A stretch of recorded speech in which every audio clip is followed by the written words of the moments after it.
बिस्मिल्लाहिर्रहमानिर्रहीम। अस्सलाम वालेकुम। देखिए, इस वक्त सूरत हाल इतनी ज़्यादा ख़तरनाक हो गई है, शाम की इतनी ख़तरनाक हो गई है कि ईरान ने ऐलान कर दिया है कि वो अपनी बाकायदा फ़ौजें रवाना कर रहे हैं शाम में। ऐसा लग रहा है कि पहली मर्तबा ऑफिशियली, वैसे तो ईरान की प्रॉक्सीज, उनके कमांडोज वो जाते रहते हैं, लेकिन अंदर खाते ये पहली मर्तबा ऐसा हो रहा है कि सही मायनों में उनकी बाकायदा फौजें रवाना हो रही हैं। ईरान ने ऐलान कर दिया है कि हम शाम में अपनी फौजें रवाना करें। अब लड़ाई जो होने वाली है वो इतनी खतरनाक होगी कि एक तरफ शाम की फोर्सेस रूस के साथ मिलकर स्ट्राइक करेंगी, नीचे होंगी ईरान की फोर्सेस, और ऐसा लग रहा है कि अब ईरान की फौजों का मुकाबला खाली बागियों के साथ नहीं होना, ईरान की फौजों का मुकाबला अमेरिका के कमांडोज के साथ भी हो सकता है। क्योंकि एक दफा जब आप एंट्री ले लेते हैं, और ये जो इजराइल असल में प्लान बनाकर बैठा हुआ है कि उसने कहा कि उसने स्ट्राइक करना है शाम के अंदर, अपनी फौजें दाखिल करवानी है, तो शायद हम पहली मर्तबा ये देखने के लिए जा रहे हैं कि इजराइल और ईरान की फौजों का भी आमना सामना यहाँ पर हो जाएगा।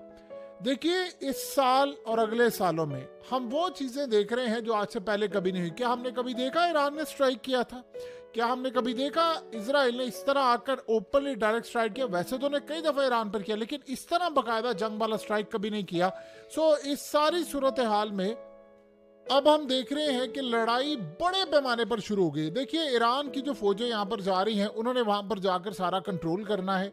प्रॉक्सीज में आपको पता है ईरान माहिरा, वो वहां पर जाएंगी शाम के अंदर। अब लड़ाई होगी, उनके खास तौर पर बागियों को मारेंगे। यमन के कमांडर बेहतरीन क्वालिटी वॉइस का इजाफा किया जा रहा है। आपको बहुत सारी वीडियोस बड़ी क्वालिटी के अंदाज में कुछ न्यू वॉइसेस के अंदर भी सुनने को मिलेंगी। तो उम्मीद है जिस तरह आपने ओल्ड वॉइस को हमेशा सपोर्ट किया, आप इसको भी सपोर्ट करेंगे। तो चलिए शुरू करते हैं और सुनते हैं कि आज का टॉपिक क्या है। वेलकम टू अल मुसाफिर। हकीकत टीवी नेटवर्क का बेहद शुक्रिया। हकीकत टीवी ने एक न्यू क्वालिटी वॉइस का इजाफा करने जा रहा है अल मुसाफिर पे।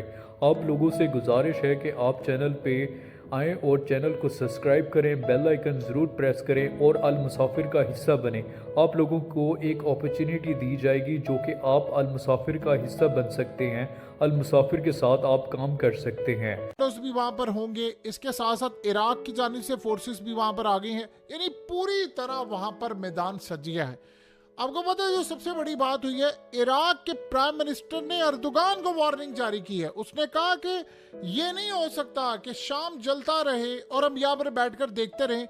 तुम लोग जो काम कर रहे हो, तुम लोग इजराइल का एजेंडा पूरा कर रहे हो। उसने कहा कि इस वक्त आप देखिए शाम के अंदर हमला हो रहा है। क्यों हमला किया है? क्योंकि ग्रुप्स इकट्ठे हो रहे हैं। इजराइल चाहता है कि सारा हमला हो, और आप ना चाहते हुए भी इजराइल का एजेंडा पूरा कर रहे हो। देखिए, अर्दोगान पूरी तरह सपोर्ट खोते जा रहे हैं। अब शाम में जो हरकतें ये कर रहे हैं, ये कोई मुजाहिद नहीं है, ये आप ज़हन में रख लीजिएगा। आपको इतना शौक है तो आप गजा में लड़े ना जाकर, वहां पर अगलों ने लाखों लोग मार दिए हैं। आप वहां पर जाएं, इसराइल के खिलाफ लड़े, पूरी कौम आपके साथ खड़ी हो जाएगी। आपको शौक है आप इसराइल में दाखिल हो ना। ये लिबनान की फोर्सेस भी तो गई थी ना, अभी रिसेंटली जो लड़ाई उनकी हुई है, कितना मारा उन्होंने इजराइल की फौज को। तो आप अगर यहां तक आ सकते हैं तो लड़ने की रिवाज है, आपको शाम मिला है लड़ने के लिए। ये लड़ाई बड़ी क्लियर है कि आप सोचें कि आज अमेरिका ने स्ट्राइक किया है शाम के अंदर, और कैसी अजीबोगरीब बात है, उन पर स्ट्राइक किया है जो इजराइल और अमेरिका के खिलाफ लड़े। कमाल की बात है, और इनकी फेवर में किया।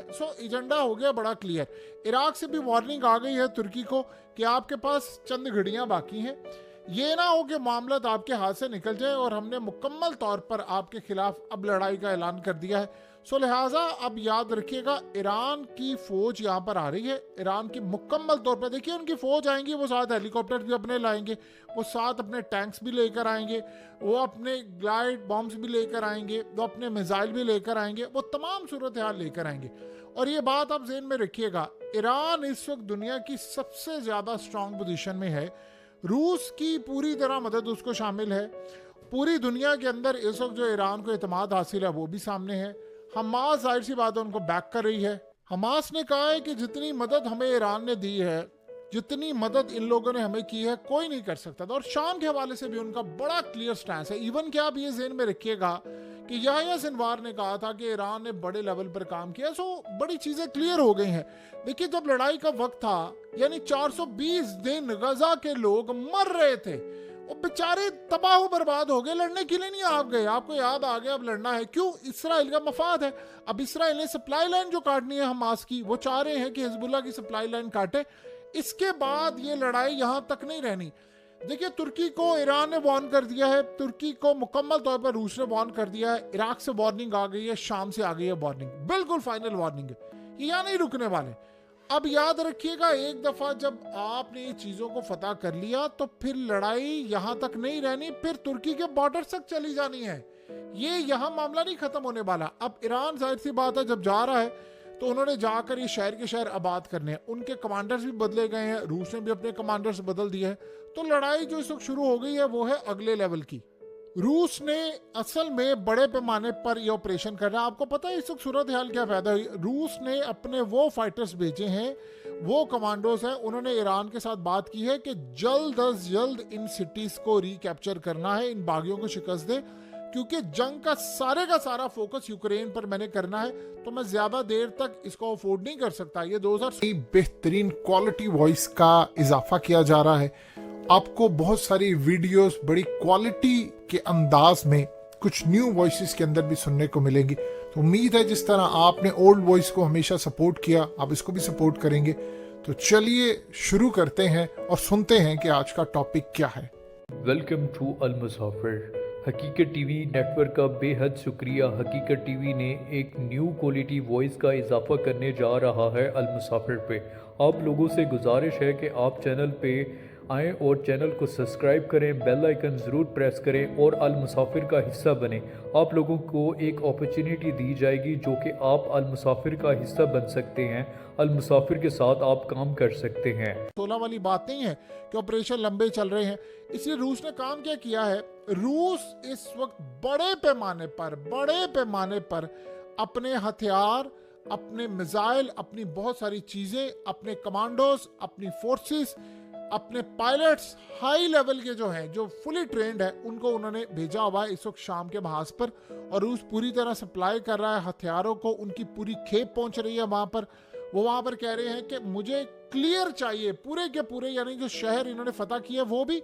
और एक और बड़ी डेवलपमेंट हुई है जो पहले कभी भी नहीं थी, कि अब रूस की जानिब से टास्क ये दिया गया है कि जैसे जैसे आप शहर क्लियर करते थे, आपने अमेरिका के मिलिट्री बेस को भी वहां से खत्म करना है, यानी उन पर भी हमले शुरू हो। और जो बागियों के हाथ में बहुत सारे इलाके हैं, या समझ रहे तुर्क बैक जो हैं उनके हाथ में, वो भी आज़ाद करवाने हैं। तो अब असल में जो टास्क गया, ऐसा लग रहा है कि इराक से जो कमांडोज आए हैं, अब ये ईरान से आ रहे हैं, तो इनका प्लान अब ये है कि पूरे का पूरा शाम आज़ाद करवाना है। देखिए, आसान नहीं है, ये नहीं कोई कह सकता कि वो जो आएंगे, वो उन्होंने 2016 में भी तो करवा लिया था ना, बड़ी आसानी के साथ, बिल्कुल करवाया था। उस वक्त की डायनामिक्स बड़ी डिफरेंट थी, अब की डायनामिक्स डिफरेंट है। कामयाब ये हो जाएंगे, इसमें कोई दो राय नहीं है, लेकिन जंग तवील है, क्योंकि इस वक्त याद रखिएगा इसराइल का सब कुछ दाव पर लगा है। इसराइल सबसे ज्यादा इस वक्त परेशान इस बात से है कि ईरान की फौज अगर आ जाती है तो फिर उस सूरत हाल में ईरान ने अपने टास्क मुकम्मल करने। देखिए, ईरान ने पहले कभी इसराइल पर हमला नहीं किया था, एक दफा किया, 2 दफा किया, वो तीसरी दफा भी करने के लिए जा रहे। तो उन्होंने कहा कि जो हमला उन्होंने किया वो तारीख में, आपको पता है, इसराइल के ऊपर कोई कर नहीं सका, यानी उन्होंने तारीख ही उलट दी है। सो अब भी याद रखिएगा, ईरान अब क्या चाहता है, ईरान की स्ट्रेटजी हो गई है डिफरेंट। वो ये चाह रहे हैं कि हम शाम के इलाके फतह करके उसके बाद इन फौजों को इसराइल की जानिब धकेलें। आपको पता है कि जब आप डिफेंसिव से एग्रेसिव जंग की तरफ आते हैं, आपका लेवल होता है कि आपने अब लड़ाई करनी है, तो आप अगले को पीछे हटाते, उससे फायदा ये होता है कि शाम में कोई दाखिल नहीं होगा, फिर उसके बाद ये मामला आगे तक जाएगा। आसान नहीं है, इसराइल पूरी सप्लाई कर रहा है यहाँ पर, रूस तैयार है, रूस ने जल्दी जल्दी ये काम खत्म करवाना है। अमेरिका पूरी तरह इनको बैक कर रहा है कि हमने हमला करना है। अब ईरान के कमांडोज आगे हैं, इराक से भी आगे। सो ये सूरत हाल याद रखिएगा कि 2 चीजें हुई हैं आज बड़ी अजीबोगरीब। इसराइल का प्लान ये है कि बशार अल असद की गवर्नमेंट को हटाना है पूरी तरह। अगर वो इसमें नाकाम हुआ, याद रखिए, अगर इन्होंने इन सबको बचा लिया तो फिर तो इसराइल को अपने लाले पड़ जाएंगे। लेकिन अगर वो कामयाब हुआ तो अगला नंबर ईरान का है और अगला नंबर है इराक का। अगर ये सूरत हाल क्लियर हो गया, आपको पता है बशारुल असद को एक ऑफर दी गई है कि तुम रूस और ईरान इनसे पीछे हट जाओ, हम तुम पर पाबंदियां हटा लेंगे, एक एग्रीमेंट कर लेंगे, इलाके कुछ तुम अपने हाथ में ले लो और तुम्हारे मुल्क में इन्वेस्टमेंट होगी, ये जो शाम बुरी तरह तबाह हो गया उसको रीबिल्ड करने के लिए अरबों डॉलर्स भी दिए जाएंगे, तुम ईरान से पीछे हट जाओ और यहाँ से भी। आपको पता है शाम के अंदर जो इलाके हैं इसराइल इसको क्यों फतह करना चाहता है? एक तो वो गुलान हाइट वाला एरिया लेना चाहता है क्योंकि वो चोटियां जो है वहां से आप दिफा बड़ा आला कर सकते हैं। उनको पानी चाहिए, जो शाम का उन्होंने पानी कब्जे में लेना है। शाम के अंदर तेल के इतने जखायर हैं, इतने जखायर हैं कि आप सोचे अमेरिका शाम का तेल चोरी कर करके इंटरनेशनल मार्केट में बेचकर अरबों डॉलर्स कमा रहा है, अमेरिका का जो यहाँ पर फौजी अड्डा है। यानी आप इमेजिन कर ले कि शाम में क्या है, गैसेस है वहां पर और बहुत सारी चीजें। इजराइल ये चाहता है कि इलाका मेरे हाथ आ जाए तो मैं गैस तेल मैं सप्लाई करूं सारी जगहों पर। सो यहाँ पर अब जो मामला शुरू हुआ है ये इतनी आसान चीज नहीं है कि आप ये समझ लें कि इन्होंने बिल्कुल हाथ खाली छोड़ा हुआ है। सो लड़ाई का अब लेवल जो है वो शाम के इलाके बिल्कुल लेने हैं। दूसरा याद रखिएगा, ये कह रहे हकीकत टीवी फैमिली से गुजारिश है कि आप अल मुसाफिर चैनल को सब्सक्राइब करें और लोगों में शेयर करें। फेसबुक, ट्विटर, व्हाट्सएप हर जगह पर शेयर करें और न्यू क्वालिटी वॉइस सुनने को आपको अल मुसाफिर पे अब मिलेगी। हैं कि हमने 2000 साल पहले जहाँ रहते थे वहां पर ही इलाके भी शामिल थे। लेकिन यहाँ एक बात याद रखिएगा, इस दफा अगर हम सारी सूरत हाल में देखें तो इसराइल के प्लान अभी तक कामयाब नहीं हुए। आपने दुनिया को तबाह किया, बर्बाद किया, इसका ये मतलब नहीं है कि आपने गजा को तबाह कर दिया तो आप कामयाब हुए। इंटरनेशनल सतह पर जो इसराइल के खिलाफ दुनिया आज खड़ी है वो तारीख में कभी भी नहीं खड़ी थी। इस सारे मामले पर दुनिया कहाँ पर खड़ी है ये आप सबको पता है। लेकिन इसमें एक बड़ी अहम बात है कि इसराइल को सबसे बड़ा खतरा ये है कि यहाँ असल में वो रिस्क ले गया, बहुत बड़ा वो रिस्क ले गया। क्योंकि यहां से अगर वो नाकाम हो गए तो ये फिर यहां तक, ये बॉर्डर तक नहीं रहेंगे, फिर ये रौंदते हुए आगे तक जाएंगे। ये आप याद रखिएगा, क्योंकि आप एक दफा ताकतवर बन जाते हो तो आपको अगले रास्ते भी आसान नजर आना शुरू हो जाते हैं। सो चंद घड़ियां हैं, अब मामला सामने आगे हैं। हो सकता है कि हम पहली मर्तबा देखें कि ईरान और इसराइल की फौजें आमने सामने हो, क्योंकि इसराइल को बड़ा शौक है यहाँ फौज उतारने का और लड़ाई बड़ी जबरदस्त होगी। आप जाएं हकीकत टीवी के चैनल को सब्सक्राइब करें, बेल आइकन ज़रूर प्रेस करें और जितने भी आपके दोस्त हैं उनको शेयर करें। व्हाट्सएप, फेसबुक, ट्विटर, इंस्टाग्राम हर जगह पे आप शेयर करें और अल मुसाफिर का आप हिस्सा बनें।